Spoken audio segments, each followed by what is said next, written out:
I'm going to make a little quilt label for my little mini quilt. And I'm going to do that before I bind it because I'm not sure where I'm going to attach it to the back of the quilt, and I might decide that I want to include it in one or more of the seams. And golly, there are so many comments and posts on both of our Bernina groups, people wanting to make quilt labels on their beautiful Bernina machine, and they get to step one and they get stuck and they get frustrated. And so I'm going to take you through this slowly and deliberately, and we're going to make a quilt label. And I'm going to do it all on my machine. Typically I buy quilt label designs and just stitch them out, but today we're going to do it this way, and it'll be just a lot of fun. And this is a fantastic use for scraps of stabilizer. Let's see, that's a tearaway. Feels kind of like a medium weight. We'll need that. This is a cutaway. Yeah, this is a cutaway. And if you need to, I mean, if you're new to embroidery or something, you can put all your stabilizers together in one plastic baggie. I'm telling you, Ziploc baggies, oh, they invented those for people like us. So, okay, so here's like a medium weight tearaway. We'll float this. I'll show you how to float. And this we're going to hoop, and this is our cutaway. When you're making a quilt label, you always want to use cutaway stabilizer. Let me see if I don't know if I can back you out. There we go. Woo, now you can see all my mess.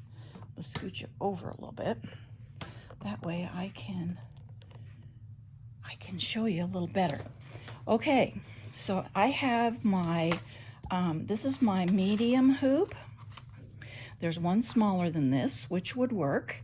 You could make it work. But this is the second to the smallest hoop that I have, and it might be the second to the smallest hoop that there is for the 770. So I've got it, I have it loosened really well. I got it loosened really good. Let me get my ruler out of the way. And I am going to, let's see, I'm going to put my cutaway down, and I'm going to put my fabric on top. And I have pressed this fabric with Best Press. Yeah, Best Press. So I'm going to try to scoot over here where you can see everything that I'm doing without too much distraction. So my fabric has a direction, and it's going this way on my quilt. So I need to be really sure that when I put my quilt label on, everything's going the same way. So it's going this way. All right, so this is top. I better mark that with a pin. This is going to be the top, and that'll be the bottom. Okay, something you've always got to think about. All right, so I'm going to put this down, and I'm going to put it this way since this is the top. Wait, let me think here. This way. This is the top. I always design everything in the hoop from left to right. I suppose because people read that way in the United States and operate that way. Okay, I'm going to pick this up just like so, and I'm going to put it in up here at this top end first because it's on a smaller hoop.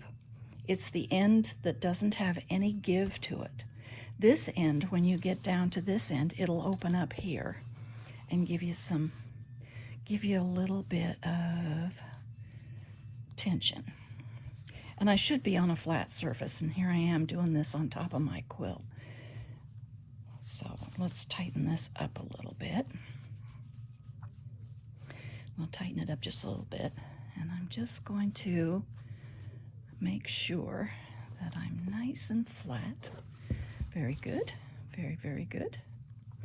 All right. And give it a tight turn there. Oh, I don't like the way it looks. I'll have to do it over. I might have to move my little quilt out of the way because I need a flat surface. Here we go. I should have just did that to begin with, huh? All right, let's try this again. Okay, push it in at the top to start with. Make sure everything's nice and smooth. There, look. Oh, now that's great. Now I'm going to just slide it off the table just enough so I can move the screw. So there you go. Do as I say, not as I do. All right. Now then, we're going to burp it, which means to push the hoop out. We're going to push the inner hoop out. Watch, just a little bit. See? Maybe a 1/16 of an inch or something like that. Not much, just a little. Okay, we're all ready to go to the machine now, and we're going to design a quilt label on the machine. Okay, the first thing I'm going to do is put in a new needle. Because I just got done quilting my little quilt, and I used a spray-based. And when you use a spray-based, oh my goodness, they work wonderfully. But they make your needle pretty sticky. Can you see on here? See that wad of gunk that's on there? And that's just from doing my quilting. And this needle is not used very much, so I'll save it and I'll clean it with an alcohol wipe, and then I'll use it to do edge-to-edge quilting on again another time. And I've got a little system for keeping track of my needles, and that way I know who's who, what size, and that they're okay to use again on a small project. And don't ever try not to tighten your needle screw too tight. It'll break the tip of this little screw off in there, and you'll have to go to your dealer to get your needle out and get that fixed. So I've threaded up here, got a new needle, threaded up, and I'm using a thread art. It's kind of a charcoal color. There's a lot of black in my quilt, and tan, and gold. So I thought, well, make my color on my quilt label something that will kind of coordinate with the whole thing. So thread art, embroidery thread, and I believe it is 40 weight. And I have a 60 weight bobbin thread in my bobbin. So now then, I got to move around here a minute and come back and start with my quilt design. So let me get up here where I want to go. Let me see here. I gotta figure out what I'm doing here. Hold on. I gotta trash this one, and then I can. Okay, we're ready to start over here. All right, now let's see if I can pull you up so that you can see my screen. Let me move you, move you, move you. You want to move it, don't you? Oh, here we go. I'm going to scooch up a little more. Okay, now I hope I can do this with the camera in the way. I'll try my best. So now I have a blank screen, and I have my medium hoop up here, and it doesn't like it that I didn't tell it that I have my 26 foot on. You saw the red flag. So let's see. Let's start with let's start with the name of the quilt. Let's use this font. And we're already on capital letters. This would be lowercase letters, so we're on capital. And the name of this little quilt is Winter's Grandeur. Grandeur seems to be spelled wrong to me, but that's the way the quilt pattern has it, so that's how I'm going to do it. So we'll start with the capital W, and then we'll go to lowercase I-N-T-E-R-S,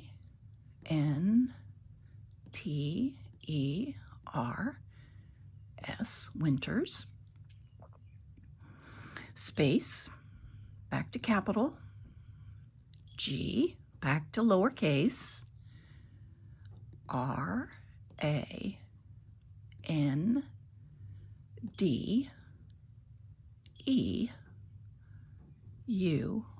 That's the way it's spelled on the pattern. Okay, Winter's Grandeur. All right, let's put it on our layer. We're going to be doing layers.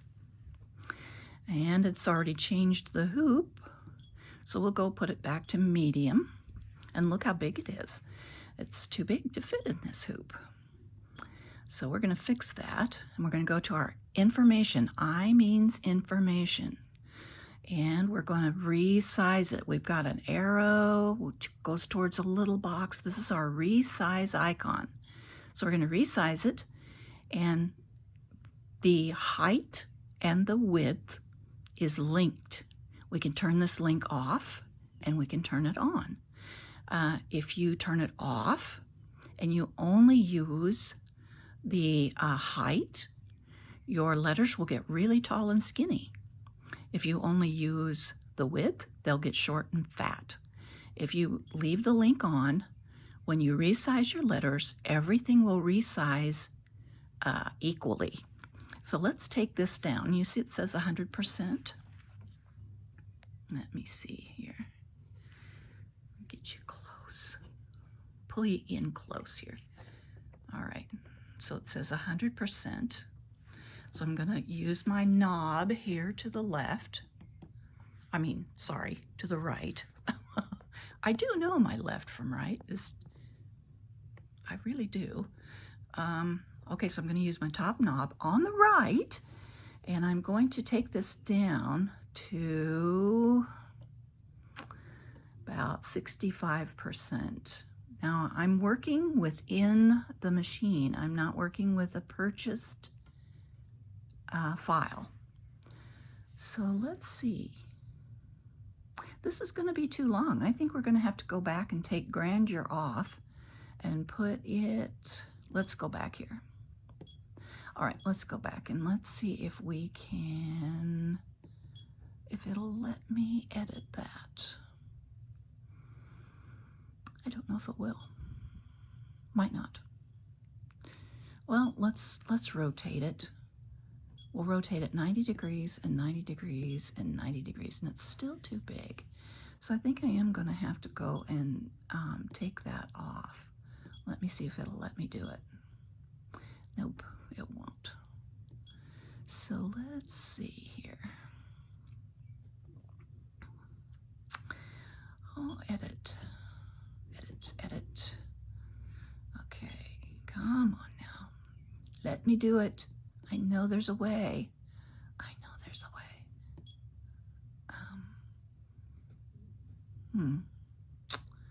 Well, I may not be able to figure it out. But I wish I could. I want to edit this.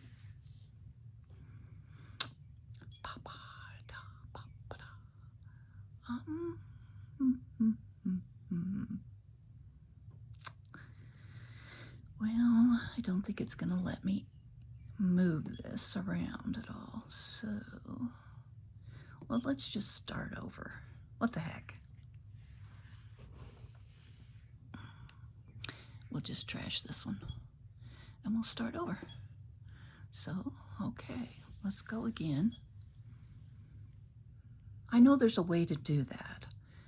I don't do these very often, and I usually use a purchased. Okay, here we go. Capital. Let's try this. W, lowercase, I, N, T, E, R, S. Winters. Okay, there we go. 1 Winters right there. Okay, now let's reduce it.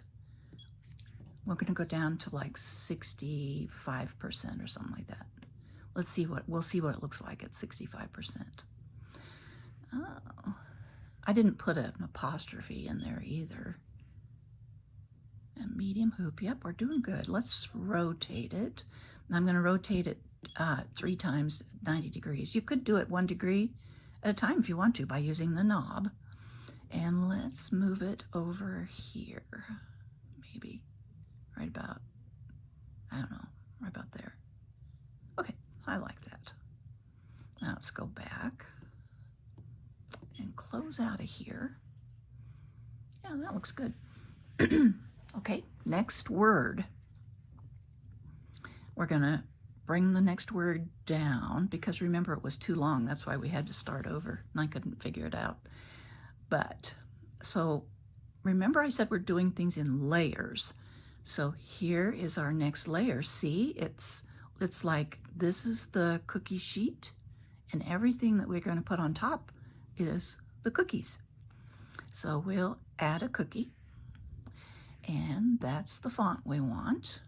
And now we want capital G, lowercase, R, A, N, D, E, U, R. Okay. Oh boy, way big. All right, let's go and reduce it. And what do we do? 65%? Okay, let's get down to 65% here. Okay, good. Now back to our breadcrumbs. Rotate. 1, 2, 3. Ooh, nice. Yeah, that looks pretty good. I'm kind of liking that. Okay, let's scooch it up just a little bit. I'm not terribly steady. There we go. All right, now, let's see here. Next layer. Let's put another cookie on the cookie sheet. And let's get a design. And this is quilting. These are quilting designs in here. So let's see, what is in here? Oh, there's one that almost looks like, okay, this one looks a lot like some of the designs in the fabric and a little bit of the quilting design that I used. So let's use that. And it's, of course, it's too big. So let's resize it. Let's take it down. Let's really reduce that one. Let's take it down to 60, 50 maybe. Let's try 50. And let's scoot it over here. Right about there. Okay, pretty good. Okay, all right. So that looks good. Now we need, let's put another cookie on the cookie sheet. So we'll tap the plus. We're going to add another cookie. And we're going to go here and here and back to our fonts. And I'm going to put my name, capital B, lowercase E, T, H, space. I think I can get both my names on here. Capital B, lowercase A, L, L, A, R, D. And if I would have misspelled something, you can just go back with your X back stitch button. So that looks good. I got my name spelled right. That's a plus. All right. Now then that's going to reduce this, and we're going to do it down to like 65% again. Yeah, 65. I don't know if 65 will work, but we'll try it. Okay, now we're going to do our breadcrumb thing. Breadcrumbs are just stepping back one thing at a time.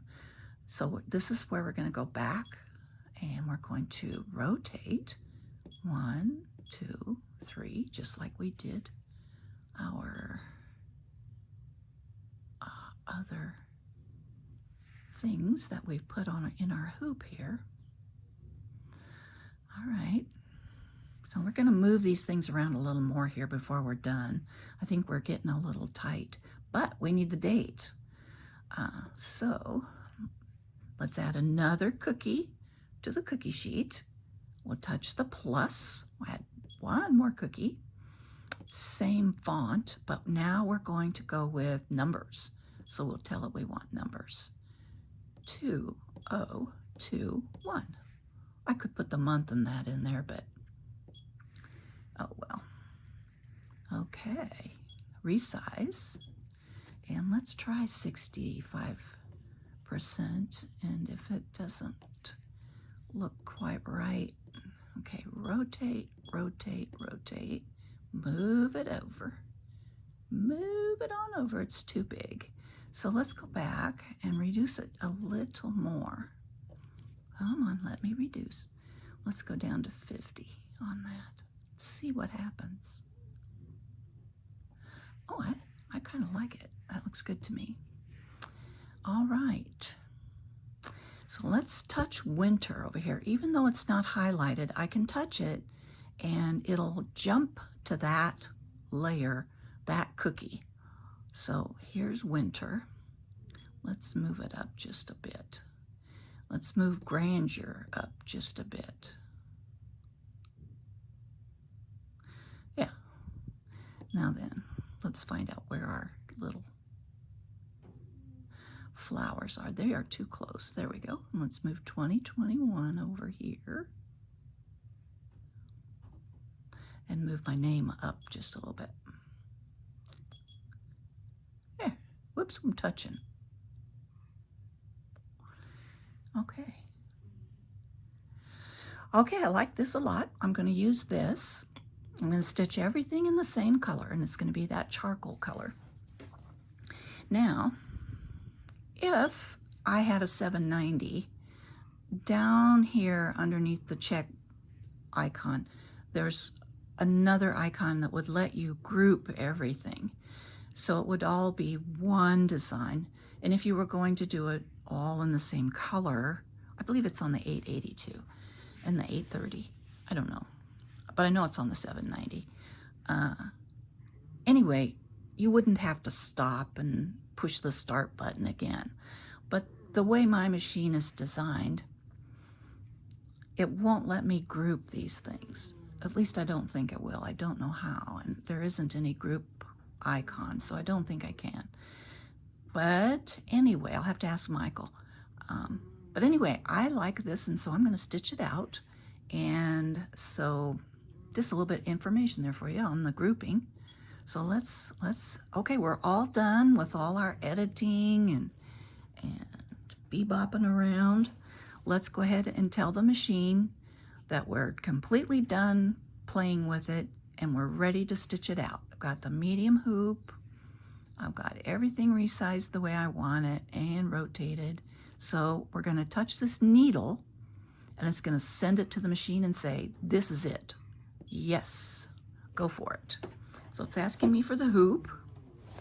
So I have my little hoop here. So I will put that on. There's that. And it's going ahead and doing some recognition. And it's ready to start stitching. So let me pull you down. I'll have to pull you down. I raise you up and then I pull you down. Oh my goodness. Let's see, now you're down too far. Okay, so I'm going to bring up my bobbin thread because I always like to start with my bobbin thread on top. I don't know why. It's a habit and I just do it all the time. Okay, here we go.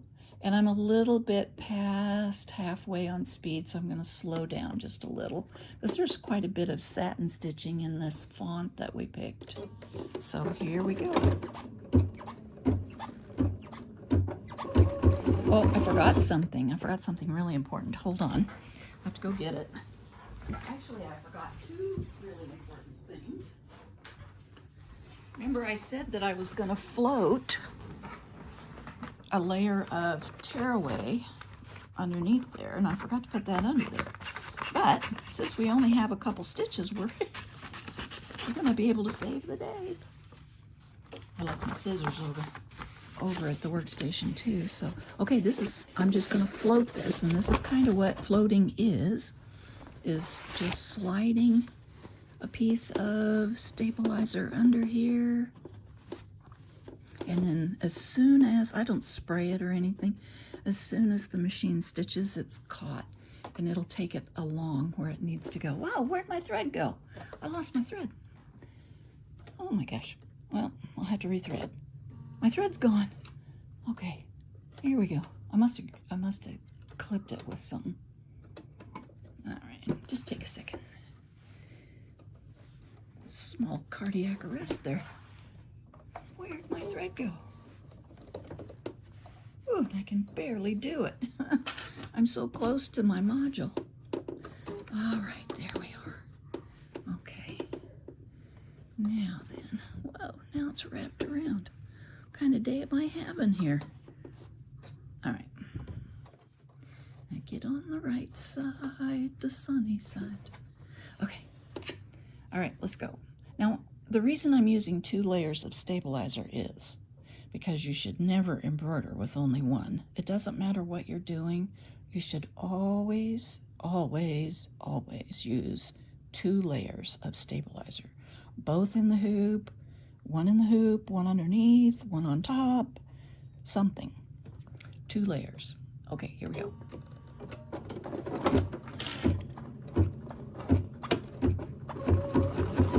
All right, now I'm going to stop and trim my threads because get those out of the way before we, whoops, sorry, before we run over them. All right, winter's grandeur coming right up.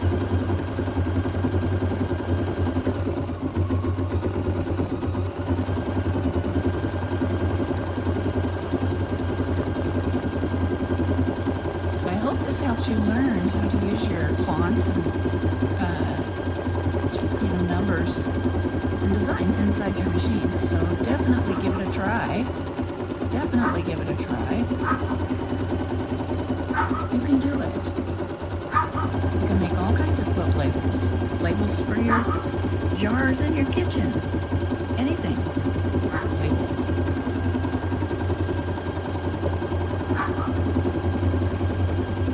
The other day on YouTube I saw a gal that embroidered on ribbon and for a quilt label, and then she folded the ribbon over so that the raw edges of the ribbon, each end of it, she folded it over and put it in the seam for the binding, and it was just a little fold over label like you have in the back of your t-shirt, and it worked out great. It was really cute.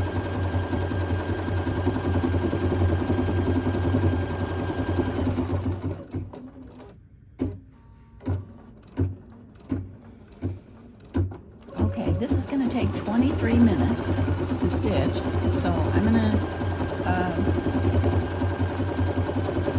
I'll finish it up off camera. When it's almost done, I'll be back. We'll finish it up, and then I'll show you how to put it on the quilt.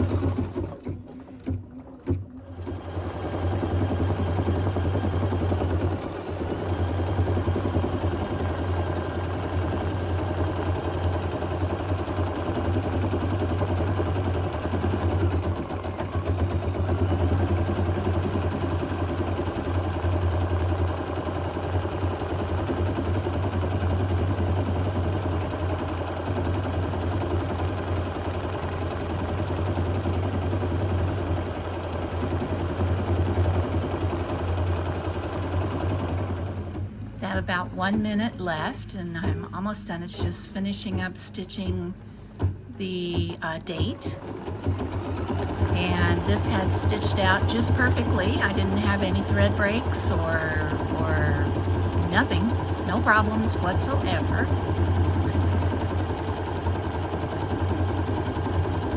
love my Bernina, and I always feel really bad when I see things on our groups that people are frustrated or disappointed, and I always just want to help. So I want you to know you can always message me. I'm always glad to try to help you. Chances are there's nothing wrong with your Bernina. It could be your thread or it could be any one of 90 different things. And I promise you, if you ask me for help, I will walk through everything with you till we find the trouble and get it right. And if I don't know, we'll get a hold of somebody who does, and we'll learn it together. Okay, so we're all done with my quilt label. So I'm going to take this over to my workstation, and I'm going to show you a little trick before I take it out of the hoop. So I'm going to trim some of my jump stitches. I did not have my, I make bags primarily. I'm a bag maker. And I turn my thread cutter off when I'm doing bag making. And I don't know, it's kind of a pain to turn it on and off. So this time I just left it off. I didn't turn it on. And this was just a little project. If I was doing something that had 50 gazillion stitches and lots of them were jump stitches, I would turn it on. But I didn't today. And it's nothing to go in and snip a couple threads. No big deal.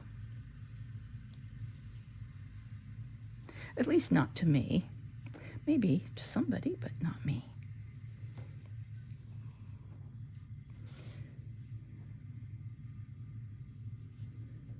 One more here after this one, and I'm going to call it good.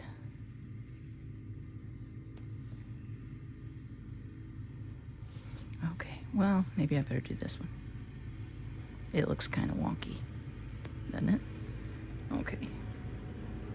So now, before I take this out of the hoop, I'm going to take a friction marker, and I'm going to just very lightly go around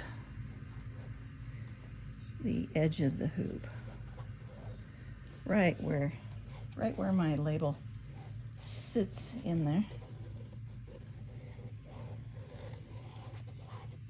All right, so that gives me an outline.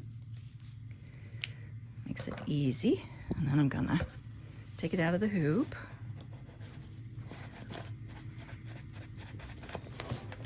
Okay, there we go. Whoops, sorry. Doggone it, I keep bumping you guys today. Just doing a terrible job of that, aren't I? Okay, so now then, what do I want to do? I'm going to cut this out right on, I don't know, maybe I won't. Maybe I'll just fold this over. I might do that. Yeah. So just fold that over and I can kind of see through that. Kind of. Let's see, here's this one and here's this one. Let me see if I can line this up and do it again. I don't know if I can. Probably not. Better not try it. I'll probably get it off and make a big mess. So I'll just pin it on the line. And I'm going to take my tearaway off too. I don't want to end on there. I'm going to take as much of it off as I can.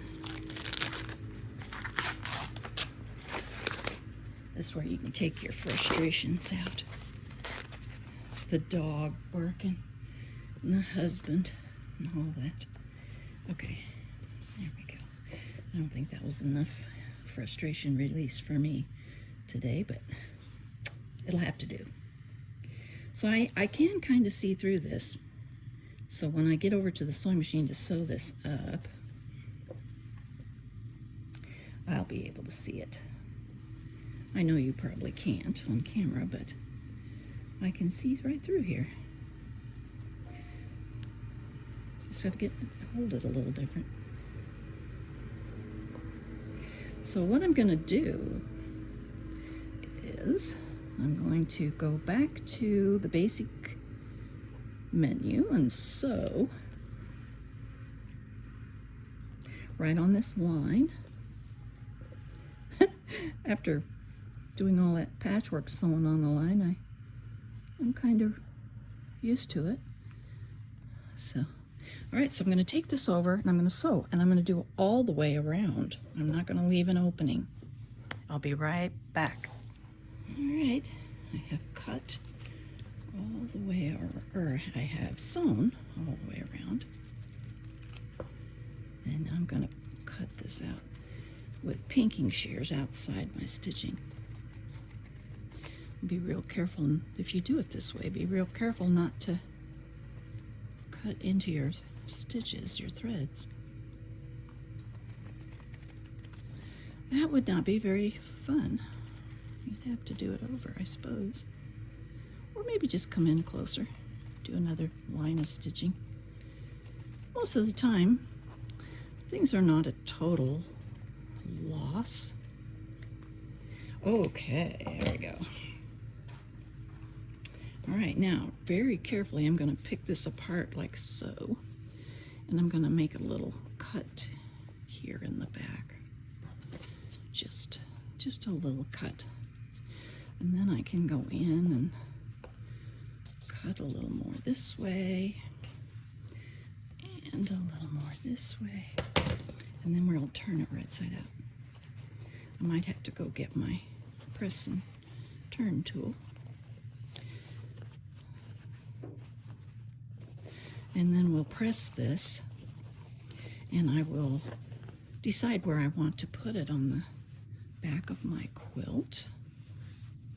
See, I'm just pushing out my seams, getting those to kind of roll the right direction. There's my quilt label. So now I will press this and figure out where I want to put it on the back of my quilt.